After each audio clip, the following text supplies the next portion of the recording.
Hello बच्चों, आइए सुने मजेदार कहानियाँ दी एनक टीवी के साथ। जंगल में हर तरफ बर्फ की सफेद चादर बिछी हुई थी।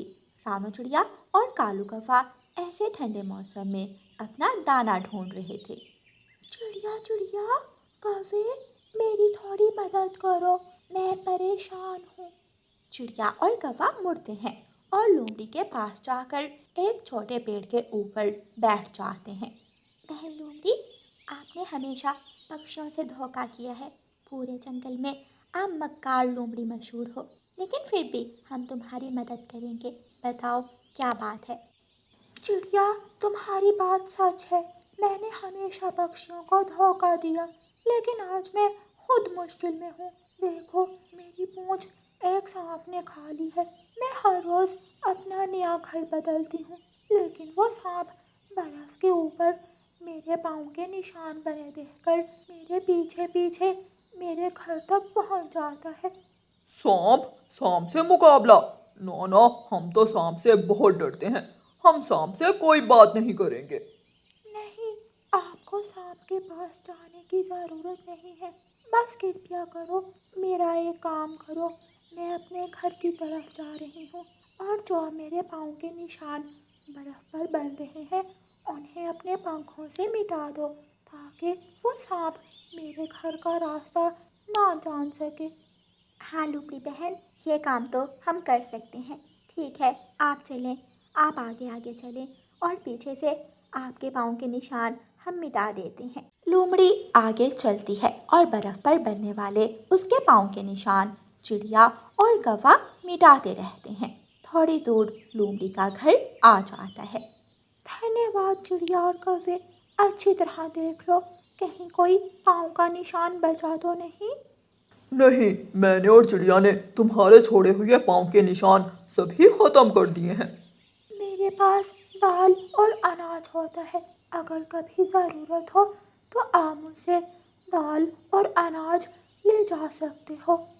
चिड़िया और कौवा वहाँ से चले जाते हैं। दोपहर के बाद जब सूरज की तपिश बढ़ती है तो सांप अपनी बिल से बाहर निकलता है। मैंने सोचा था कल लोमड़ी के पैरों के निशान का पीछा करूंगा और लोमड़ी को खा जाऊंगा, लेकिन आज तो बर्फ पर लोमड़ी ने कोई भी निशान नहीं छोड़ा। आज मुझे कहीं और जाना होगा और अपना पेट भरना होगा। भूखा सांप वहाँ से चला जाता है। चिड़िया और कौवा दाना लेकर अपने अपने घरों को चले जाते हैं। घर जाकर कालू कौवा अपनी पत्नी गोरी कौवी को सारी बात बताता है।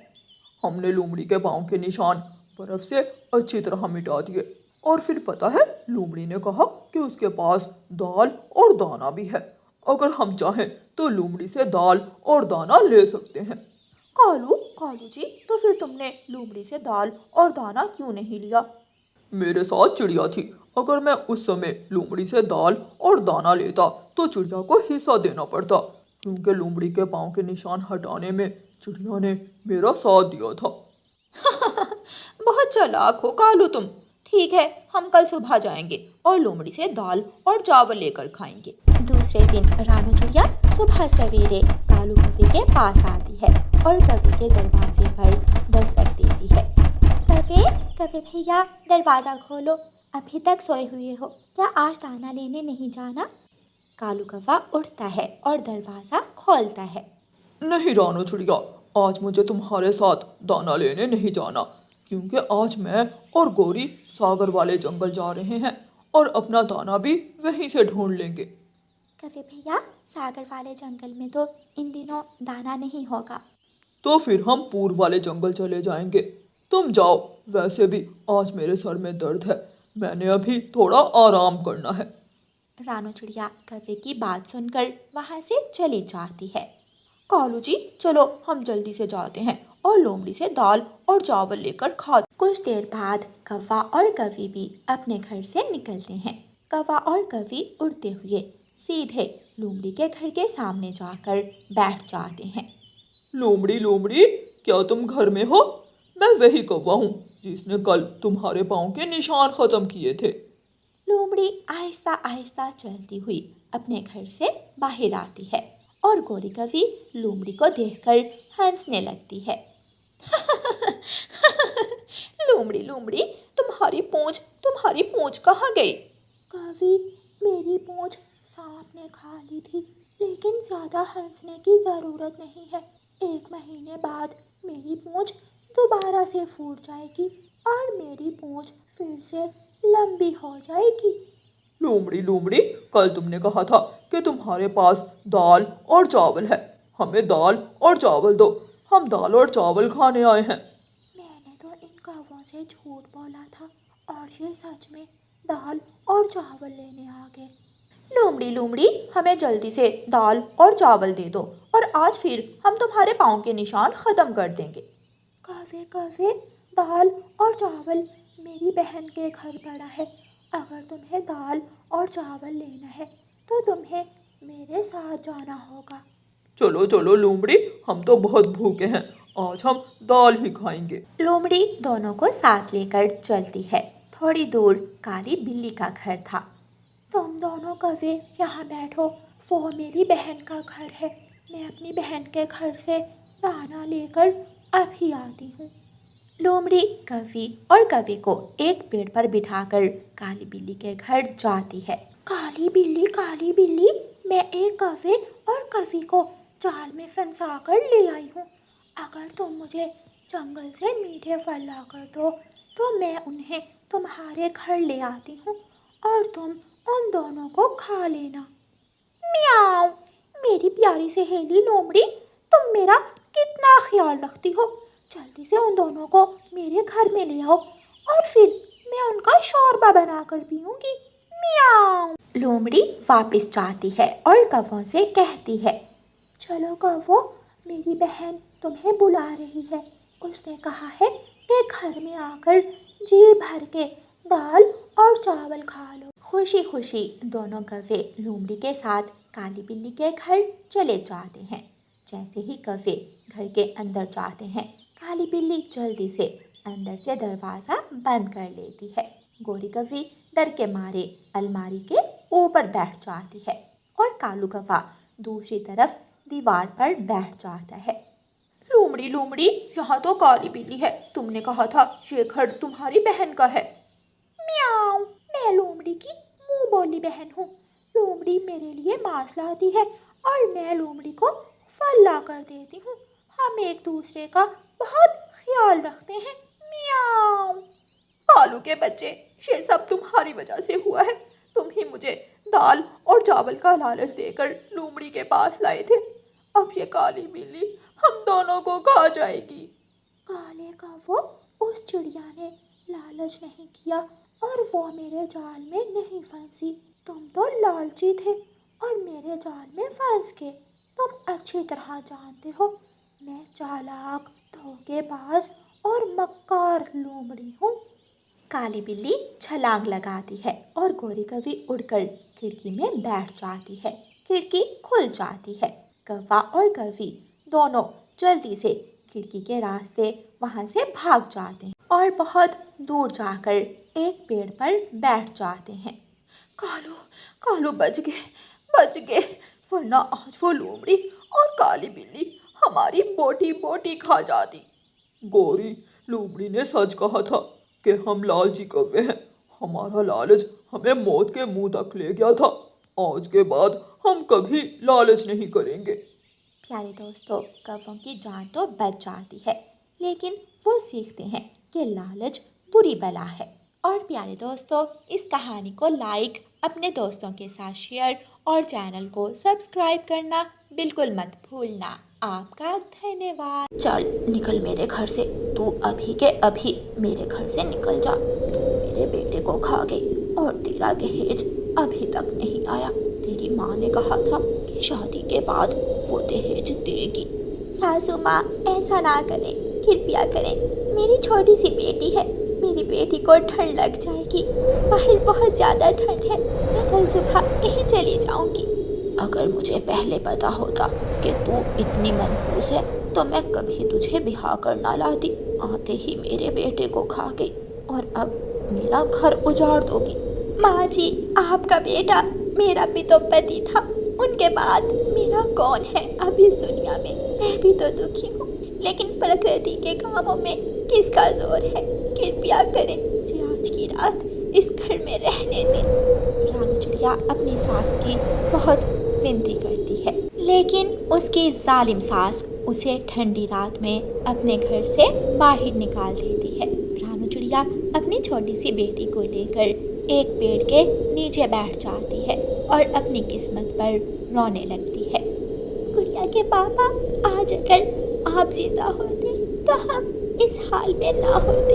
हम क्या करें, कहाँ जाएं, कौन है हमारा। मेरी छोटी सी बेटी बिना छत के ये ठंडी रात कैसे गुजारेगी। गुड़िया बहुत डरी हुई थी। वह डरी हुई नजरों से अपनी माँ की तरफ देखती है। माँ, मैं ठीक हूँ, आप मेरी चिंता ना करें। आपको भी तो ठंड लग रही है, मैं तो आपके पंखों में बैठ गई हूँ, मुझे तो ठंड नहीं लग रही। मेरी बेटी, माफ़ कर दो, मैं आपको सुख ना दे सकी। जब से आप पैदा हुई हो, हर रोज़ हर रात एक नया दुख, एक नई मुसीबत। वो रात रानू चिड़िया बड़े पेड़ के नीचे गुजारती है। आसमान से बर्फ गिर रही थी, जंगल का तापमान बहुत गिर चुका था, ठंडी हवा चल रही थी। वो रात चिड़िया के लिए बहुत लंबी रात थी। सुबह हो जाती है और रानू चिड़िया की जान में जान आती है। वो अपनी बेटी को लेकर वहाँ से उड़ती है और अपने पड़ोसी कौवे के पास जाती है। कौवे भैया, मेरी सास ने मुझे घर से निकाल दिया है, आप मेरे साथ चलें और मेरी सास को समझाएं। मेरा वही घर है, मैं उसी घर में रहूंगी। वो घर मेरे पति का है, मैं वो घर छोड़कर कहीं नहीं जाऊंगी। रानो, मेरी तुम्हारी सास से पहले ही नहीं बनती। तुम ऐसा करो, गौरी को ले जाओ, गौरी उसे समझा देगी। चिड़िया की आवाज़ सुनकर गौरी कौवी भी घर से बाहर आती है। बहुत अच्छा किया तेरी सास ने जो तुझे घर से निकाल दिया। तेरे जैसी मनहूस चिड़िया को इस जंगल में भी रहने का अधिकार नहीं। निकल जाओ इस जंगल से। जब से मनहूस इस जंगल में आई हो, कोई ना कोई नई मुसीबत आ जाती है। कभी तूफान, कभी बारिश, और अब ये ठंड नहीं जान छोड़ रही। गौरी बहन, अगर आपका भी यही ख्याल है कि मैं मनहूस हूँ, मेरी वजह से ही जंगल में मुसीबतें आ रही हैं, तो मैं यहाँ से चली जाती हूँ। लेकिन याद रखना, मेरे जाने से कुछ नहीं होगा। मैंने तो कभी किसी का बुरा नहीं सोचा, मैं तो सबका भला चाहती हूँ। रानू चिड़िया जान जाती है कि अब उस जंगल में कोई भी उसकी मदद करने वाला नहीं, इसलिए रानू चिड़िया उस जंगल से जाना ही बेहतर समझती है। रानू चिड़िया अपनी बेटी को साथ लेती है और एक अजनबी मंजिल की तरफ उड़ती है। बहुत अच्छा किया जो तुमने उस मनहूस को घर से निकाल दिया। मैंने तो तुम्हें 1 महीना पहले ही कहा था कि उसे घर से निकाल दो। गोरी, वो तो जाते जाते मेरे बेटे को भी खा गई। अगर आज मेरा बेटा जिंदा होता तो मैं उसकी दूसरी शादी कर देती। जब तक उसकी माँ दहेज का सामान नहीं देगी, उसे इस घर में दाखिल ना होने देना। ऐसा ना हो कि चाय में कोई चीज़ डालकर तुम्हें दे दे और तुम्हारी ही जान ले ले। ना ना, अब तो मैं उसे किसी भी तरह इस घर में नहीं आने दूंगी। रानू चिड़िया उड़ती हुई दूसरे जंगल पहुंच जाती है। अब उसे अपने लिए घर बनाना था, क्योंकि ठंडे मौसम में बिना घर के रहना बहुत मुश्किल था। मेरी बेटी, आप यहाँ बैठो और मैं हमारा घर बनाने का काम शुरू करती हूँ। मम्मा, वो देखें, सामने नारियल का कितना बड़ा पेड़ है और उस पर फल भी लगे हुए हैं। क्यों ना हम उस नारियल के फल को अंदर से खोखला करके उसी फल में अपना घर बना लें। रानू चिड़िया नारियल के पेड़ की तरफ देखती है और उसे अपनी बेटी का उपाय पसंद आता है।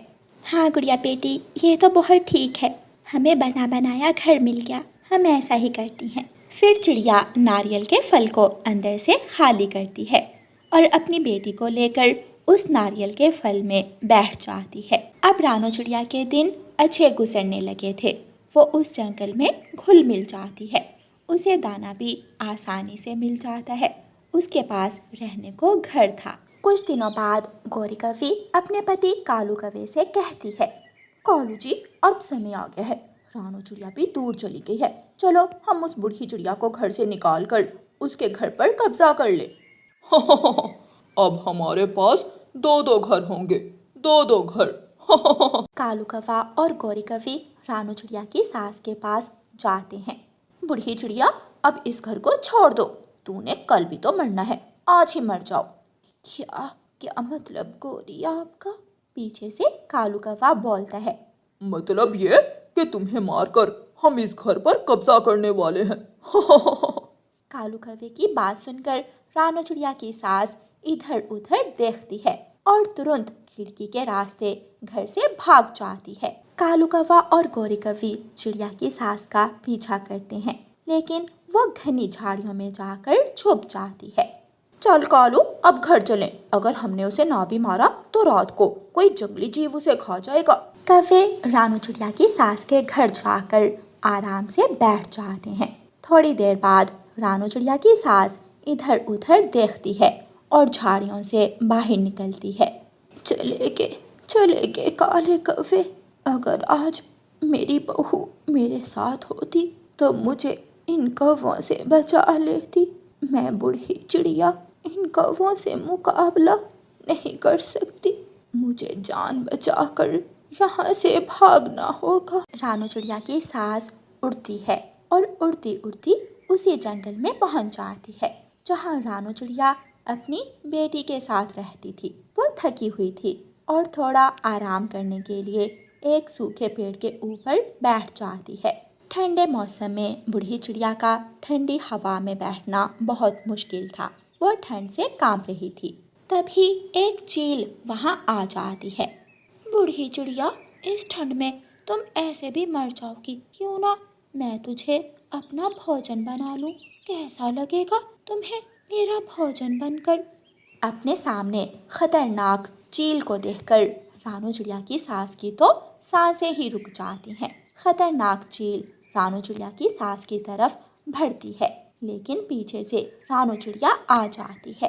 चील, रुक जाओ चील, अगर तुमने मेरी सास को पंख भी लगाया तो मैं लकड़ी मारकर तुम्हारी टांग तोड़ दूंगी। रानू चिड़िया को देखकर वो चील वहाँ से भाग जाती है। माँ जी, आपने मुझे तो घर से निकाल दिया था, अब आप यहाँ क्या कर रही हैं? क्यों, अपनी जान की चिंता नहीं आपको? बेटी, मैंने जो कुछ भी किया गौरी कौवी के पीछे लगकर किया। उसी ने मुझसे कहा था कि मैं तुझे अपने घर से निकाल दूं, और अब उस कौवे और कौवी ने मेरे घर पर कब्जा कर लिया। मुझे माफ़ कर दो बेटी, मुझे माफ़ कर दो, मैं बहुत शर्मिंदा हूँ। फिर रानू चिड़िया अपनी सास को अपने साथ ले जाती है और उसे माफ़ कर देती है। Goodbye. See you soon with a new story.